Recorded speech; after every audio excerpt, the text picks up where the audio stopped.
روئے زمین میں جو آپ یہ اونچی اونچی عمارتیں، خوبصورت بلڈنگیں آپ دیکھ رہے ہیں، ان تمام عمارتوں میں، بلڈنگوں میں رب العالمین کی نظر میں سب سے زیادہ محبوب اور پسندیدہ اگر کوئی گھر ہے، اعوذ باللہ من الشیطان الرجیم، بسم اللہ الرحمن الرحیم، الف لام میم، ذالک الکتاب لا ریب فیہ ھدی للمتقین، رب اشرح لی صدری ویسر لی امری واحلل عقدۃ من لسانی یفقہوا قولی، رب زدنی علما۔ کیا مائک رکھیں؟ محترم سامعین کرام، ٹائم بہت مختصر ہے اور آپ لوگوں کو معلوم ہے، سنجیدگی کے ساتھ سنیے، جو بھی باتیں ہوں گی انشاءاللہ خالص قرآن و حدیث سے ہوں گی۔ یہ جلسہ، یہ پروگرام جو یہاں رکھا گیا ہے، یہ مسجد کے تعمیر و ترقی کے سلسلے میں ہے، یہ آپ جانتے ہیں۔ تو جیسے ہی آپ لوگوں نے ٹائم کو مختصر کیا، میں نے موضوع کو چینج کر دیا اور میں نے سوچا کہ جب یہ مسجد کا پروگرام ہے تو مسجد کے سلسلے میں دو چار باتیں آپ کے سامنے آنی چاہیے۔ تو چلیے بلا کسی تمہید کے میں آپ لوگوں سے پوچھنا چاہتا ہوں کہ اگر آپ سے کوئی پوچھے، یہ سوال کرے کہ مسجد کیا ہے، تو آپ کیا جواب دیں گے؟ میری تقریر میں بولنا پڑے گا آپ لوگوں کو، چاہے آدھا گھنٹہ ہی صحیح، 1 گھنٹہ ہی صحیح، لیکن میں آدھا گھنٹہ بھی بولوں 1 گھنٹہ بھی بولوں، آپ لوگوں کو بولنا پڑے گا۔ مسجد کیا ہے اگر آپ لوگوں سے کوئی پوچھے تو کیا جواب دیں گے؟ بولیے، اسٹیج سے نہیں، آپ لوگ سننے آئے ہیں، سیکھنے آئے ہیں۔ یہی تو مجھے دکھ ہوتا ہے کہ رات بھر آپ جلسہ سنتے ہیں، لیکن اسلام کی موٹی موٹی جو چیزیں ہیں، ان چیزوں کے بارے میں ہمیں اور آپ کو معلومات نہیں ہے۔ چلیے میں بتا دے رہا ہوں، مسجد اللہ کا گھر ہے۔ بولیے کس کا گھر ہے؟ اللہ کا۔ ہاں ایسے بولیے، مسجد اللہ کا گھر ہے۔ روئے زمین میں جو آپ یہ اونچی اونچی عمارتیں، خوبصورت بلڈنگیں آپ دیکھ رہے ہیں، ان تمام عمارتوں میں، بلڈنگوں میں رب العالمین کی نظر میں سب سے زیادہ محبوب اور پسندیدہ اگر کوئی گھر ہے تو وہ اللہ رب العالمین کا گھر ہے، مسجد ہے۔ بات سمجھنے کی کوشش کریں گے، بات آہستہ کر رہا ہوں میں تاکہ آپ کو سلو بول رہا ہوں تاکہ آپ کے ذہن میں بات بیٹھ جائے۔ دنیا میں جتنے بلڈنگ ہیں، گھر ہیں، ان تمام گھروں میں رب العالمین کی نظر میں سب سے محبوب اگر کوئی گھر ہے تو وہ مسجد ہے۔ اور اسی سلسلے میں نبی کریم جناب محمد رسول اللہ صلی اللہ تعالی علیہ وسلم نے فرمایا کیا؟ سنن ابن ماجہ کی حدیث ہے، من بنا للہ مسجدا، جس نے اللہ کے لیے اس دنیا میں، اس روئے زمین میں اللہ کے لیے اللہ کا گھر بنایا، تو اللہ کے رسول فرماتے ہیں بن اللہ لہ بیتا فی الجنہ، تو اللہ رب العالمین اس کے بدلے میں یہاں جو اس نے اللہ کا گھر بنایا، یہاں جو اس نے اللہ کا گھر تیار کیا، اس کے بدلے میں اللہ رب العالمین جنت میں اس کے لیے گھر بناتا ہے۔ اللہ اکبر، کیا بدلہ ہے! یہاں گھر بنائیے تو آپ کے لیے وہاں گھر بنتا ہے، کیا بدلہ ہے! تو مسجد سمجھ گئے؟ اب آئیے مسجد کی کتنی ضرورت ہے، ایک ایک پوائنٹ کو لے کر کے میں چلتا ہوں۔ مسجد کیا ہے سمجھ گئے؟ مسجد کی کتنی ضرورت آئیے اس کو لے کے میں آگے بڑھوں گا. نبی کریم جناب محمد رسول اللہ صلی اللہ تعالی علیہ وسلم جب مکہ سے ہجرت کر کے مدینہ جا رہے تھے. کہاں؟ مکہ سے مدینہ. اور کیوں ہجرت کی یہ تو آپ لوگوں کو معلوم ہے. جب مکے میں مسلمانوں کی تعداد بڑھنے لگی، میں تھوڑا سلو بولوں گا تاکہ آپ سمجھیں، بعد میں تیز اسپیڈ میں بولوں گا. جب مکے میں مسلمانوں کی تعداد بڑھنے لگی، اسلام ترقی کرنے لگا، تو مکے میں جتنے بڑے بڑے کفار کے نیتا ٹائپ کے جو لوگ تھے، ابو جہل، ابو لہب، عتبہ، شیبہ، یہ جو بڑے بڑے نیتا ٹائپ کے لوگ تھے، ان لوگوں نے ایک میٹنگ بلائی. اور میٹنگ بلانے کے بعد آپس میں مشورہ کیا ان لوگوں نے کہ محمد الرسول اللہ صلی اللہ تعالی علیہ وسلم کو قتل کر دیا جائے. نہ رہے باس نہ بجے باسو. اللہ نے میرے نبی کو وحی کے ذریعے سے بتلا دیا، اے محمد تم یہاں سے نکل جاؤ، یہ لوگ قتل کی سازش کیے ہیں، نکلو یہاں سے، نکل جاؤ. تو اللہ کے رسول مکہ سے نکل کر کے مدینہ جانے لگے. مدینہ تو راستے میں ایک جگہ کا نام ہے قبا. کیا نام ہے؟ قبا. وہاں پر آپ رک گئے، ٹھہر گئے اللہ کے رسول.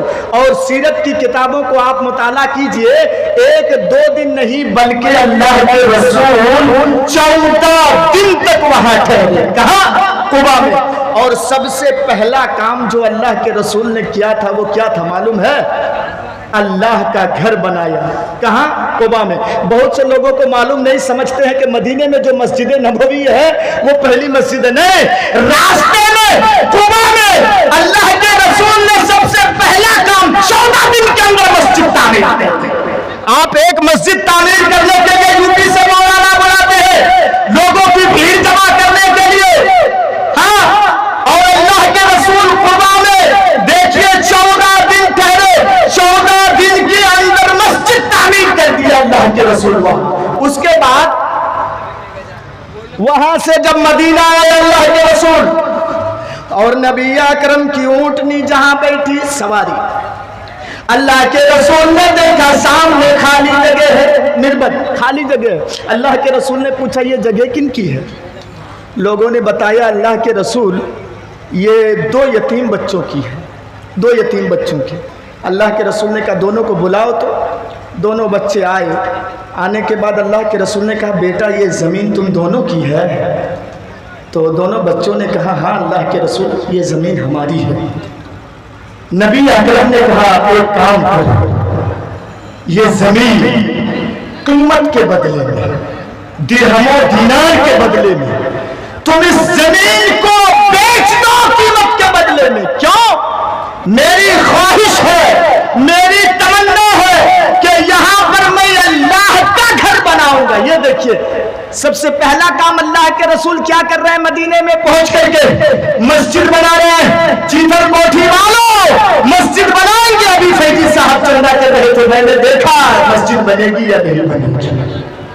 تو دونوں بچوں نے کہا اللہ کے رسول اگر آپ اللہ کا گھر بنائیں گے، مسجد بنائیں گے، تو ہمیں درہم و دینار کی ضرورت نہیں ہے، قیمت کی ضرورت نہیں ہے. اللہ کے رسول چاہیے مفت میں، فری میں ہم دے رہے ہیں. اللہ کے رسول یہ جگہ آپ لے لیجیے، گھر بنائیے یہاں پر اللہ رب العالمین کا. لیکن اللہ کے رسول نے کہا قیمت تو تم دونوں کو لینی پڑے گی. اور اللہ کے رسول قیمت دلوا بھی دیے. نبی کے اس فعل سے پتا چلتا ہے کہ کسی غریب کی زمین کو ہڑپ کر کے، کسی یتیم کی زمین کو ہڑپ کر کے اسلام میں مسجد بنانا جائز نہیں ہے. اب بابری مسجد کا مسئلہ آپ خود سوچ لیجیے. مندر ہو تو وہاں ہماری مسجد نہیں بن سکتی. کسی غیر کی جگہ کو ہڑپ کر کے اسلام میں مسجد بنانا جائز نہیں ہے. تو میرے بھائیوں اسی مسجد کے سلسلے میں، مسجد کے تعمیر کے سلسلے میں، مسجد کے توسیع کے سلسلے میں ابھی فیضی صاحب چندہ کر رہے تھے، قرآن کی آیتیں پڑھ پڑھ کر کے آپ لوگوں کو سنا رہے تھے. لیکن میرے بھائیوں پتہ نہیں کی آیتیں ہمارے اوپر اثر کیوں نہیں کرتی ہیں؟ قرآن کی آیتیں کیوں اثر نہیں کرتی ہیں؟ جبکہ اللہ کہتا ہے الف لام میم ذالک الکتاب لا ریب فیہ، پہلے ہی بتا دیا اللہ نے اس کتاب کے اندر کسی قسم کی شک و شبہ کی گنجائش نہیں ہے۔ اور کتابوں میں گنجائش ہو سکتی ہے لیکن قرآن میں کسی قسم کی شک و شبہ کی گنجائش نہیں ہے۔ ھدی للمتقین، یہ اللہ سے ڈرنے والوں کے لیے، متقینوں کے لیے ہدایت ہے۔ اور دوسری جگہ پر اللہ نے کہا ھدی للناس، ساری کائنات کے لیے ہدایت ہے، مسلم کے لیے بھی، ہندوؤں کے لیے بھی، پارسیوں کے لیے بھی، سکھوں کے لیے بھی، بدھسٹوں کے لیے بھی، سب کے لیے یہ قرآن ہدایت ہے۔ ابھی فیضی صاحب ایک ایک آیت پڑھ رہے تھے لیکن پتہ نہیں قرآن کی آیتیں ہمارے اوپر اثر نہیں کر رہی ہیں، ہمارا ایمان کیوں نہیں دکھا رہا ہے شاید؟ میرے بھائیوں، نبی کے زمانے کے صحابہ کے واقعات کو آپ اٹھائیں، ایک مرتبہ جب وہ قرآن کی آیت سن لیا کرتے تھے ان کی دل کی دنیا بدل جایا کرتی تھی۔ اللہ کے رسول ایک مرتبہ ایسے مد میں اعلان کر رہے ہیں، من ذا الذی یقرض اللہ قرضا حسنا، کون ہے جو اللہ کو قرض حسنا دے گا؟ صحابہ کرام نے پوچھا اللہ کے رسول اللہ بھی قرض حسنا لیتا ہے؟ کہا ہاں۔ بدلے میں کیا دے گا؟ کہا بدلے میں جنت دے گا اللہ۔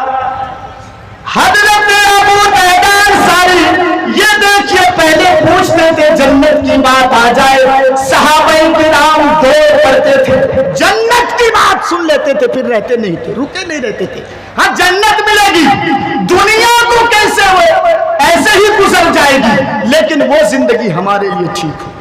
غزوہ تبوک کے موقع پر جانتے ہیں نا اللہ کے رسول جو چندہ کیے تھے، اللہ اکبر، وہاں پر حضرت ابو بکر جو چندہ دیے تھے، حضرت عثمان، حضرت عمر، ان سب کے واقعات کو میں کیسے آپ کے سامنے ابو دردا انصاری کہتے ہیں اے اللہ کے رسول، جب ہم اس دنیا میں اللہ کو قرض حسنا دیں گے اور اللہ اس کے بدلے میں جنت دے گا، اے اللہ کے رسول مدینے میں میرے 2 باغ ہیں، کھجور کے 2 گارڈن ہیں، 2 باغ ہیں، اے اللہ کے رسول میں کون سا باغ اللہ کو دوں؟ میں چاہتا ہوں کہ ایک باغ میں اللہ کو قرض حسنا دے دوں، ایک باغ میں اللہ کے راستے میں دے دوں۔ ایک مرتبہ ایک آیت انہوں نے قرآن کی سنی، کیا من ذا الذی یقرض اللہ قرضا حسنا، ایک آیت سنی تھی، کہا اللہ کے رسول میرے کھجور کے 2 باغ ہیں، ایک باغ میں دیتا ہوں اللہ کے راستے میں، کون سا دوں؟ اللہ کے رسول نے کہا یہ تم کو معلوم ہے تم کون سا دو؟ کہا اوپر والا حصے میں جو باغ ہے میرا اسی کو میں اللہ کے راستے میں دے رہا ہوں۔ اے چیتر کوٹھی والو، کھجور پکنے کی خرید تھے، اور سنو 1-2 درخت نہیں بلکہ کھجور کے 600 درخت اس میں لگے ہوئے تھے۔ کتنے درخت؟ 600 درخت لگے ہوئے تھے، کھجور پکنے کے قریب تھے۔ جب اللہ کے راستے میں دے دیے، گھر میں آئے، کیا دیکھتے ابو دردا انصاری؟ گھر میں آئے، گھر میں تالا بند ہے، دروازہ لاک کیا ہوا ہے، دروازہ بند ہے۔ پڑوسی سے پوچھے کہ میری بیوی کہاں ہے؟ بتایا آپ کی بیوی تو باغیچے میں کھجور کے باغ میں گئی ہے، آپ کی بیوی بچوں کو لے کر کے۔ ابو دردا انصاری دوڑ لگا دیے کھجور کے باغ میں، اور باہر سے جا کر کے کیا دیکھتے ہیں؟ میری بیوی اندر ہے، باغ کے اندر میری بیوی ہے، میرے بچے ہیں، باہر سے آواز لگا رہے ہیں اے میری بیوی نکلو، میری بیوی نکلو جلدی، جب یہ میرا باغ ہے ہی نہیں، جب میں اللہ کو دے دیا ہوں، قرض حسنا دے دیا ہوں، تو اس کے اندر میں نہیں جاؤں گا، اس لیے کہ یہ میرا باغ اندر نہیں جاؤں گا، نکلو جلدی سے۔ کہا کیا ہوا؟ کہا بعد میں پوچھنا، پہلے نکلو وہاں سے، باغ سے نکلو۔ نکل گئی بیوی، دوپٹے میں اوڑھنے میں کھجور رکھی تھی۔ کہا بیوی کھجور دے دو۔ کہا کیا ہوا؟ کہا میں نے یہ باغ اللہ کے راستے میں دے دیا ہے۔ بیوی بھی کیسی تھی، نہیں کہتی تھی کہ ارے یہ کھجور پکنے کے قریب ہے، ہمارے بھی اچھے دن آئیں گے۔ لیکن بیوی نہیں کہہ رہی ہے کہ آپ نے کیوں دیا۔ بیوی نے پوچھا تو صرف اتنا پوچھا، بدلے میں کیا ملے گا؟ فرمایا نبی اکرم نے کہا کہ بدلے میں جنت ہے۔ کہا اگر کھجور کے 600 درخت اور دنیا کے ایک باغ کو اللہ کے راستے میں دے کر کے اگر ہمیں جنت مل رہی ہے تو یہ سودا خراب نہیں ہے۔ اے میرے خادم، اے میرے ہسبینڈ، یہ کام آپ نے بہت اچھا کیا ہے، جائیے یہ کام آپ نے بہت اچھا کیا ہے۔ کہا بیوی کھجور دو۔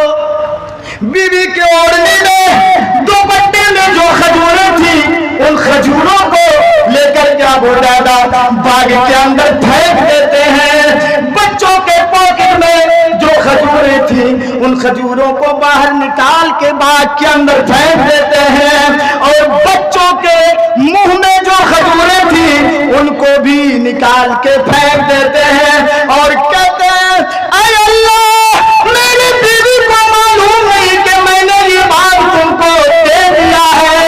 اے اللہ میری بیوی لا علمی میں بعد میں داخل ہو گئی تھی۔